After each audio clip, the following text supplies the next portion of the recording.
Welcome to the Zhuzhed Up Man Cave for 2026.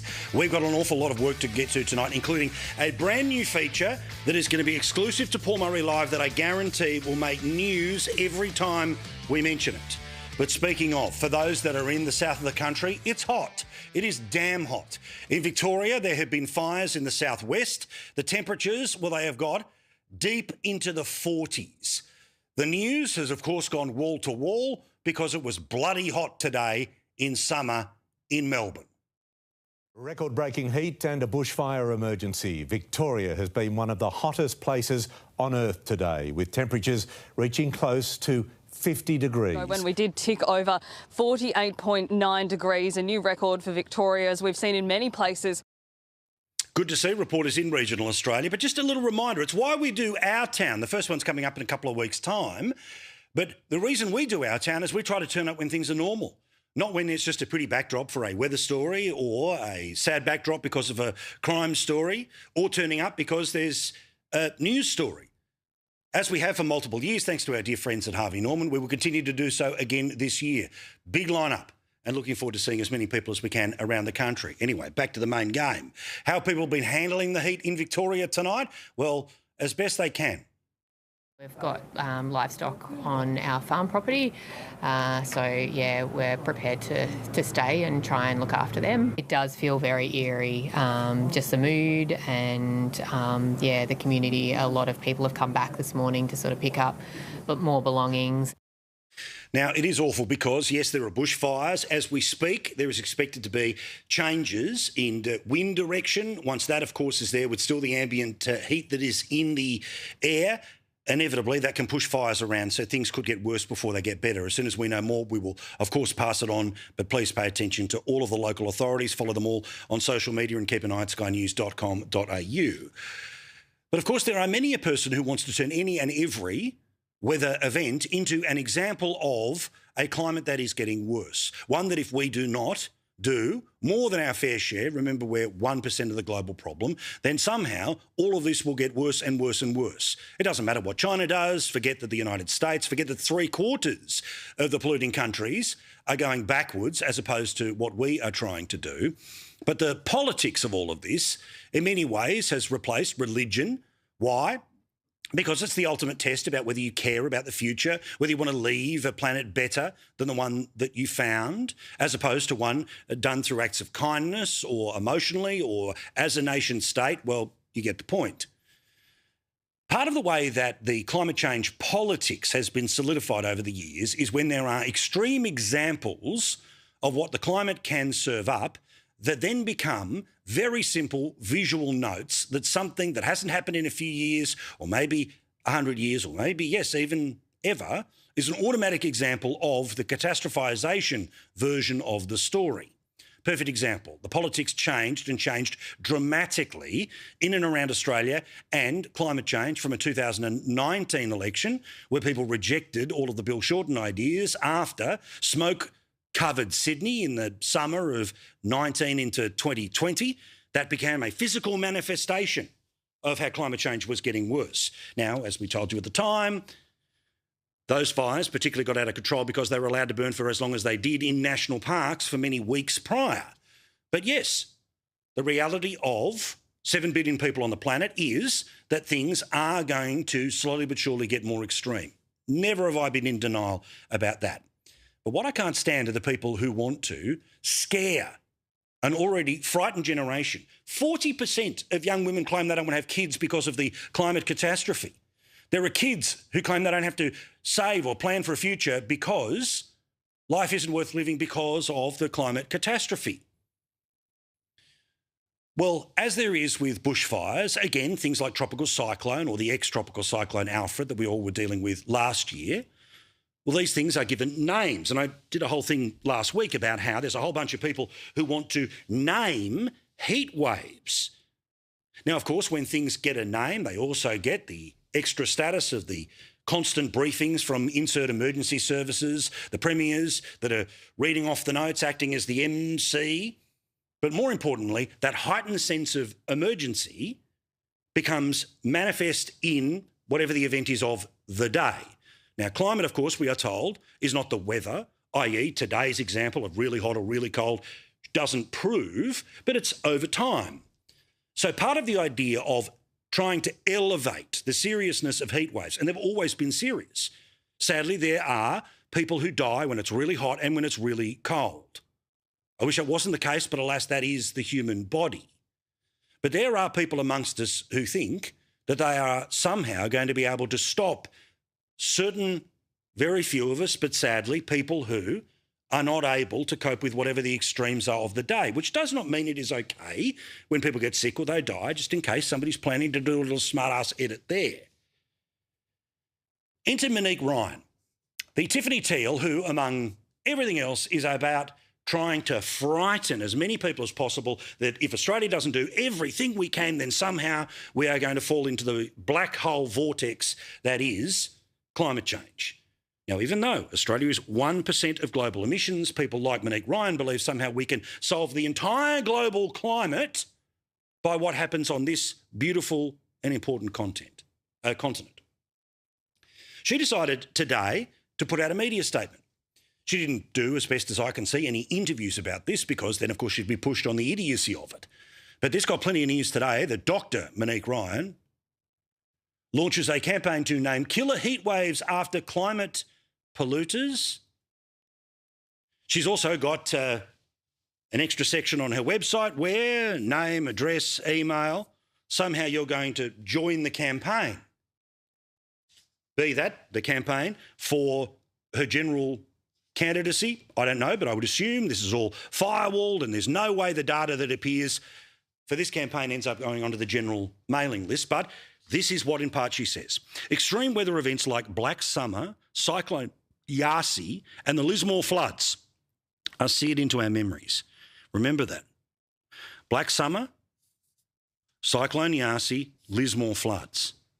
But heat waves, the climate hazard responsible for more Australian deaths than floods, storms, bushfires combined, remains a silent killer. Heat kills, and it's time the Albanese government did something about it. Now, she is not saying in this that drastic climate action, which presumably means this will fix the problem. No, because it's all about the performance of having an answer to a problem that is a global problem.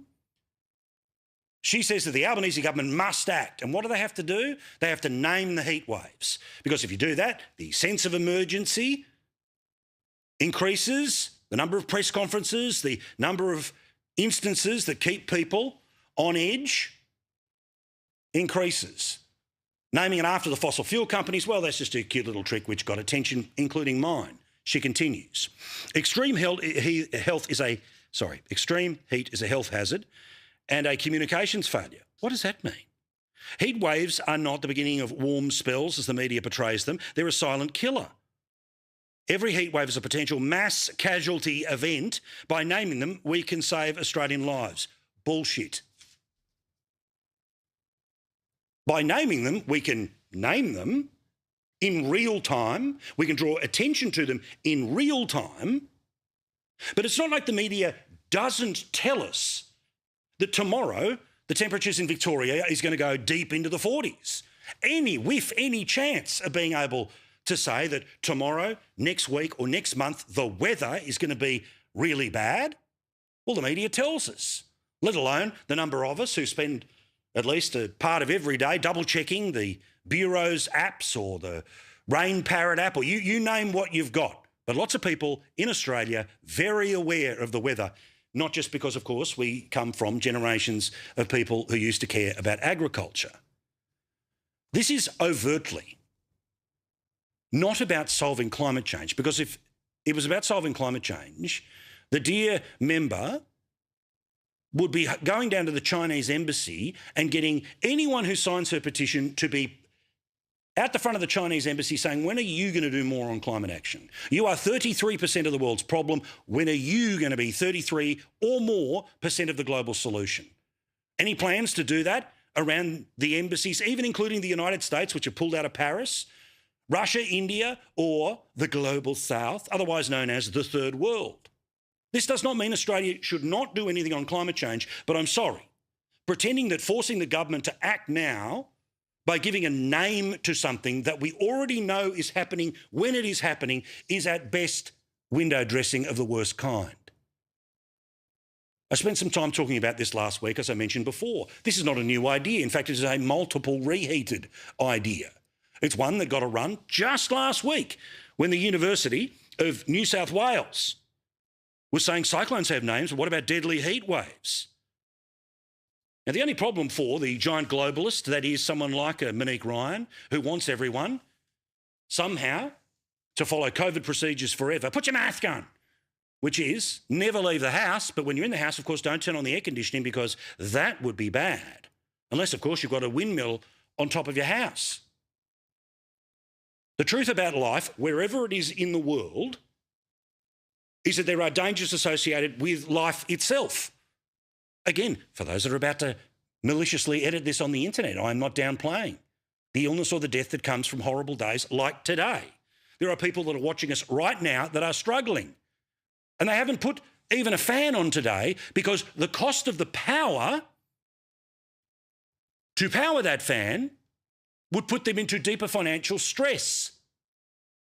A government that supposedly cares, as I heard today from Jason Clare, the number one priority was cost of living. Well, they have decided to pull all of the financial support when it comes to power bills. Why? Because there's not an election this year.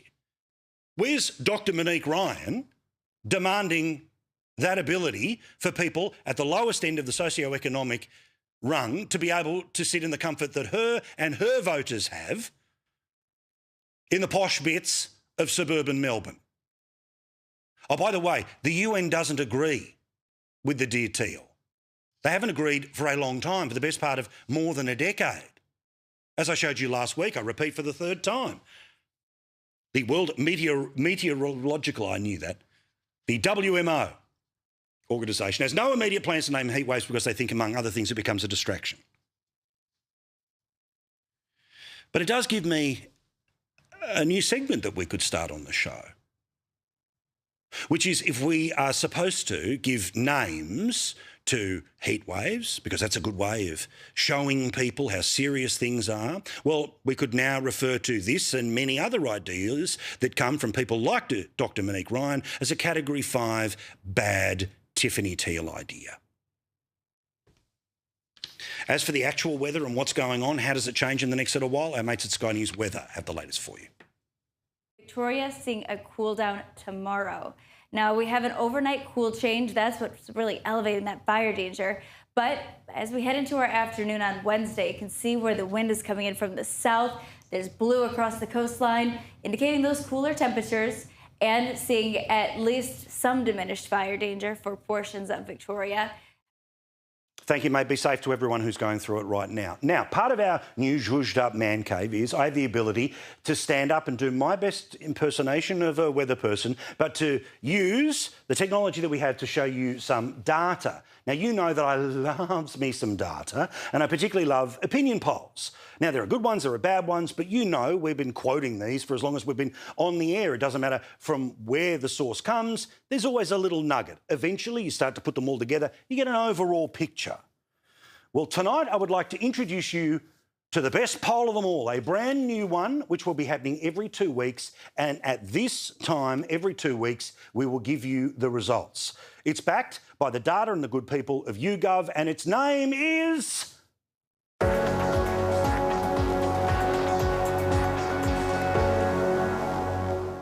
Ooh, fancy. The Sky News Pulse. Now, this is 1,500 people. This was a survey that will come out every 2 weeks. This was done between the 20th and the 27th of January. As I said, a lot of the data, the spine behind all of this is YouGov. These are a company that got it absolutely right going into the end of 2024 where the Libs were in front. They showed in real time how and where and why Labor was pulling away.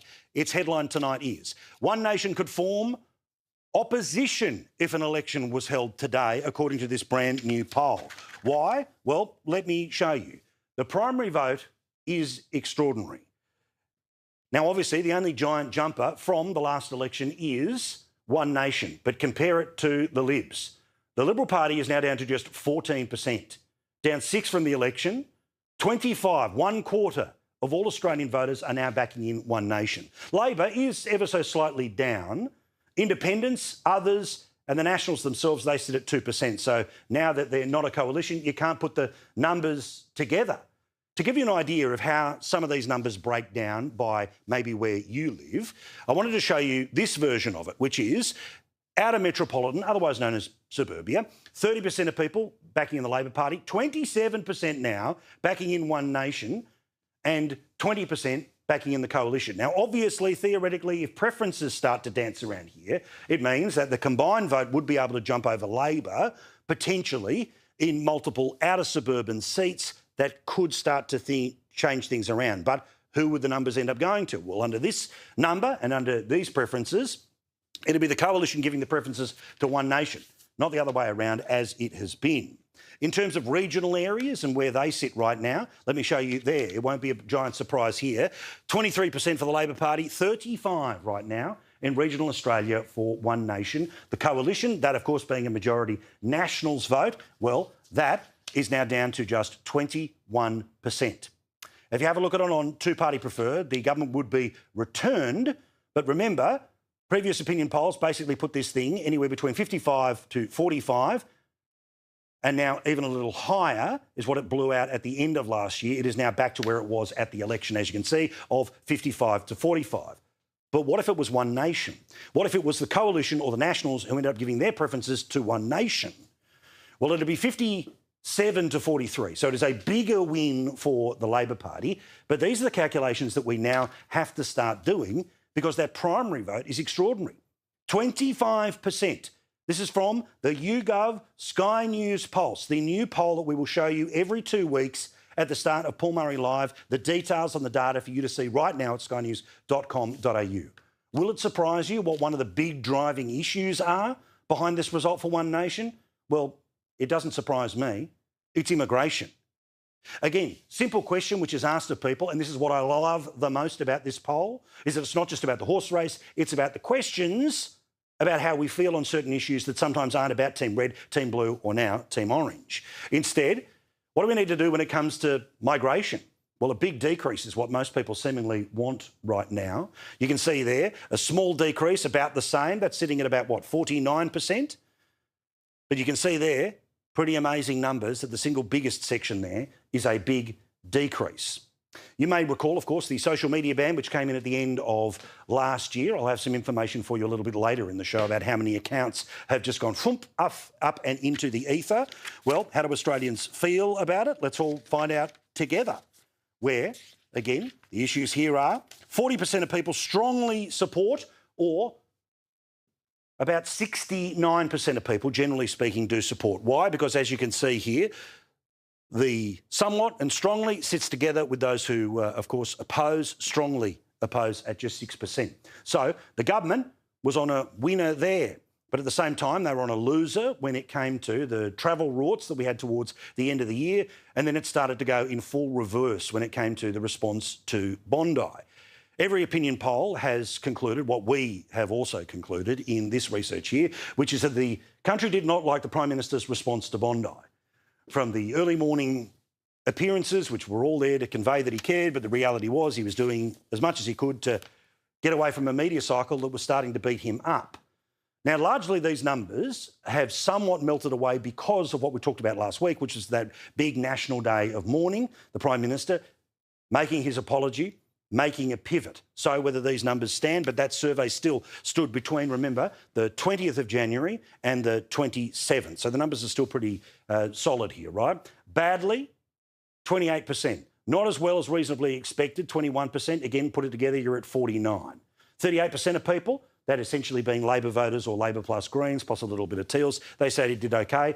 The 5% apparently is the Prime Minister's office that we accidentally ended up polling, because they said 5% thought that he was okay. In terms of the overall positive negative, you can see that for yourself. And finally, Susan Lee, the person who may well not be the opposition leader in a couple of weeks' time, but according to her supporters, yeah, no, she'll be fine, don't worry about it. Again, we asked the question here about her performance and her performance as the opposition leader in the past few weeks. Are you satisfied or dissatisfied with the way that Susan Lee is the Leader of the Opposition? Let's have a look at these numbers here, because there'll be plenty of Liberal MPs who are about to pick up the telephone and start saying, see. Well, national number, 57% are dissatisfied, a quarter are satisfied. Her net satisfaction rating is down 31%. So, despite the fact that there are many issues that have not been good for Susan Lee, there, of course, are ones that have been worse for the Prime Minister, but the headline out of all of this, One Nation, not just rising, not just surging, but going through the damn roof right now. 1 in 4 people, a giant increase of 16% since the election. As for Susan Lee, some of her colleagues were out and about trying to back her up today. Susan has my 100% support. There's obviously a lot of speculation in the media at the moment, but no one has announced a challenge. I've made it very clear to all and sundry that I support the leader. Susan has my absolute support. I think this is a storm in a teacup. I think there's a small number of people who are trying to whip this into something that it's not. The Sky News Pulse. Important enough for me to be standing and walk you through the data. It also gives me a couple of seconds to sit back down and get on with what we're talking about here. As the polling has just shown, Liberal MPs are frightened. Why? Because clearly, if they're in a position where their vote is below One Nation's, then they will not end up as the beneficiaries of One Nation's preferences. They'll be giving preferences, presumably, to One Nation over the Labor Party, and then you end up in a contest between One Nation, currently with, don't forget this, one member of the lower house, that being Barnaby Joyce, but he's not planning to stick around to be the opposition leader or the alternative Prime Minister. He's going to go upstairs. So a complete blank slate, but we'll all see what happens here. It'll be fascinating to watch. I particularly see the strength, not just in lower house performance, but I think the true test always with One Nation is about the upper house, and they have done phenomenally well at the last election. Pauline is on the ballot at the next election. So, given off these numbers, well, you can assume that many Liberal and National senators will end up being replaced by One Nation senators in almost every state that you can imagine. Great people like Lee Hanson would end up joining the parliament. It'll be fascinating to watch. But what's interesting here today is that as we start to consider the options of what does the Liberal Party do from here, the Labor Party is already starting to soften up its attacks on who they think may well end up being the next opposition leader. Now, again, Susan Lee has every right, in my view, to be able to be given at least a full calendar year, but that may well not be the case. So we deal in reality on this program. So let's start to pay attention to how they are pre-attacking Andrew Hastie. Andrew Hastie, who would be the most right-wing Liberal Party leader that the country has ever seen. Ding, ding, ding, ding, ding, ding, ding. And because that would be the claim, you end up in a scenario where many people want to move further to the Conservative end of politics, to jump onto the bandwagon of which Pauline Hanson has been on. But the warning for going there is what you just saw when it came to the Labor Party. But then there's also the Tiffany Teals. And there's plenty of Liberals who say, no, we've got to just tack back to the centre. We've got to go a little further, right? Because we've got to get rid of all that right-wing stuff, climate change, all the rest of it, the Turnbull wing. Somehow the entire Liberal Party needs to reinvent itself to somehow get Malcolm Turnbull to vote for it again, when I think we all know probably unlikely to be doing so anytime soon. Tim Wilson is one of those who's making that argument internally. Well, Susan's the leader, and I always support the leader. We've got to make sure that whatever it is, we're united behind the team we need to make sure we're holding the Albanese government to account. So we're in this three-way potential maybe right now about which door are they going to go through. Will they remain with the one that they currently are? Do they go through the door named Hastie? Do they go through the door named Taylor? Now, basically, if the party room voted exactly the same way that they did to make Susan Lee the leader, there are a couple of people that are no longer in the parliament, or people like Giselle Kapterian, who never made it to the parliament, who were able to get her over the line and give her the slender lead. So presumably, even if no one's changed their mind, then the advantage starts to move towards those who want to make the change. But of course, there's now the fight, early disagreements about which of the two would like the next crack at it. You know this, you've seen it all the way through. And it's not like there aren't Liberals that are desperate to get this on, including people like Jane Hume, who, remember, was a big part of the work-from-home policy of the last election. Oh, did I mention that again? I apologise. She, of course, got the boot from Susan Lee's shadow ministry, so she's been more than happy to fuel the speculation. In fact, she's even begging someone to call tonight on television. No one has called me and asked me to vote for them. Susan Lee is my leader. But All of this, of course, is the main game. It's worthy of debate and it's something that we're all discussing uphill and down dale. But there is something even more important than who the leader of the Liberal Party is, that is really important for people who want someone, anyone, to be able to challenge this government at an election in a couple of years' time. Buried underneath everything else that happened last week, the Labor Party put forward a detailed review, and why wouldn't they, about why they think they won, how they think they won. This isn't just the peacocking that goes on at the National Press Club. There was a little more data behind it. The review, released on Friday, said that while there was nothing inevitable about Labor's election victory on May the 3rd, the party had successfully framed the contest as a choice between Albanese and the then opposition leader Peter Dutton, who was viewed by voters as negative, arrogant and aggressive. Geez, I wonder who kept making that suggestion to them. The post-mortem that was led by blah, blah, blah, said Labor had continued to perform very well in culturally diverse areas with high concentrations of people with university degrees, electorates with higher numbers of people who worked from home, hence why the Jane Hume of it all needs to be reminded, with a particular stronger party result there. Labor also recorded significant two-party preferred swings in neighbourhoods with high mortgage ownership. So even when they were the people responsible for the economy that got 13 interest rate rises, they still got the credit with the people who were paying off their mortgages. Dear God. The Liberal Party has not released its review. It has not, even this many months after, told us where they think they got it wrong. Now, what's always difficult in a loss, and particularly a big loss, is there's an awful lot of blame, and maybe some of it's going to be way too personal about Peter Dutton. And you know I remain a supporter of Peter Dutton, a really decent man who deserved much more than what he ended up getting and getting over and over and over again from the media, as we showed you each and every night. But regardless of who the leader is and what press release and what they do on social media, the machine that is behind, the one that has to have the members, the grunt, the advertising, all the rest of it, well, that is really being ignored at the moment. And it's a long, boring conversation, but it is a cathartic one, but also an important one.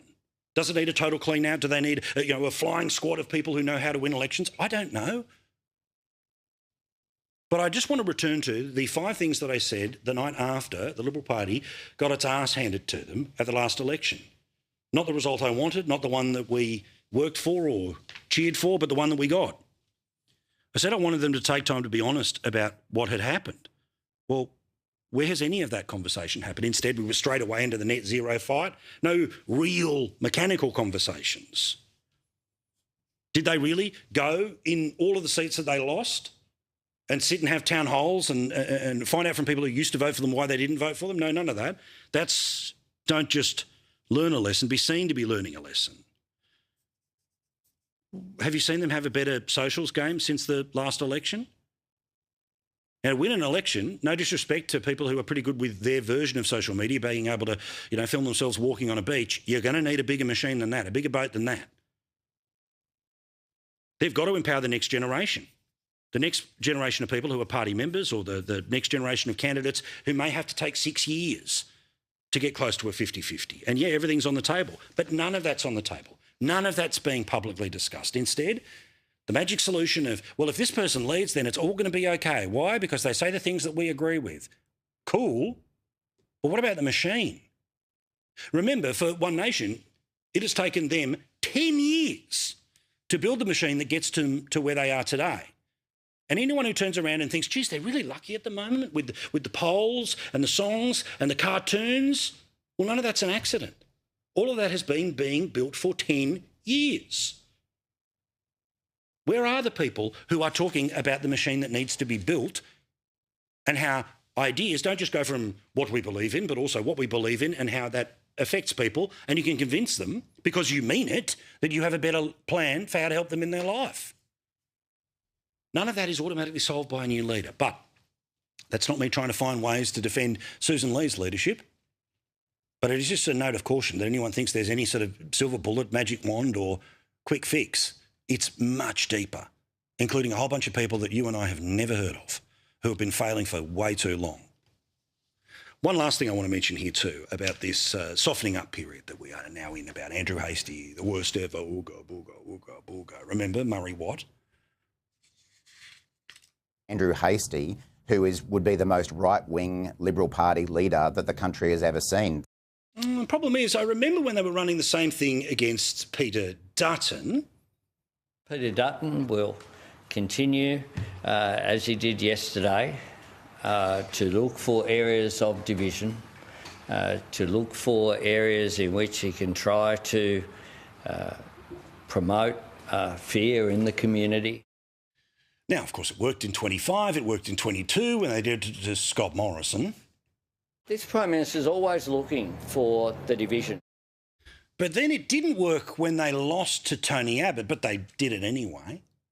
The Prime Minister is rapidly transforming himself into the political equivalent of a Monty Python skit. Deceit is bad enough, but Australians must be also tiring of this government's pitiful attempts to hide its deceit. Of course, this attack on Tony Abbott reminds me of that wonderful moment when he was at the National Press Club, remember? And he was caught ripping off a fake president from a movie. Tony Abbott is not the least bit interested in fixing anything. Bob Rumson is not the least bit interested in solving it. He's only interested in two things. He is interested in two things. Making Australians afraid of it. Making you afraid of it. And telling them who's to blame for it. And telling you who's to blame for it. That bloke ended up becoming the guy who won more than 90 seats. You know, setting himself up to be leader for life. The Liberals in many ways helping him do it. And of course, before that, the most extreme leader of the Liberal Party that had ever been was the one we elected 30 years ago. Right, Albo? This is the man we have leading the country. A man who is so instinctively petty and so bitterly obsessed that he could craft an entire parliamentary career without mentioning a word, multiculturalism, so steeped in conservative values and fear of what is new, is John Winston Howard. So it doesn't matter if they win, if they lose, they're all called the same thing. Why? Because he doesn't care about what they say. He does not care what they actually stand for. He does not care what you believe. Because for him, it's just a fight between Team Red, Team Blue, good guys and bad guys. Or as they used to say at uni, I like fighting Tories. That's what I do. That's what I do. That's what he really cares about. All politics, all the time. He's very good at it. But hopefully some more people other than us will start to notice that the Emperor is not just Nicky Noo. He's full of it too. Oh, Dr. Seuss.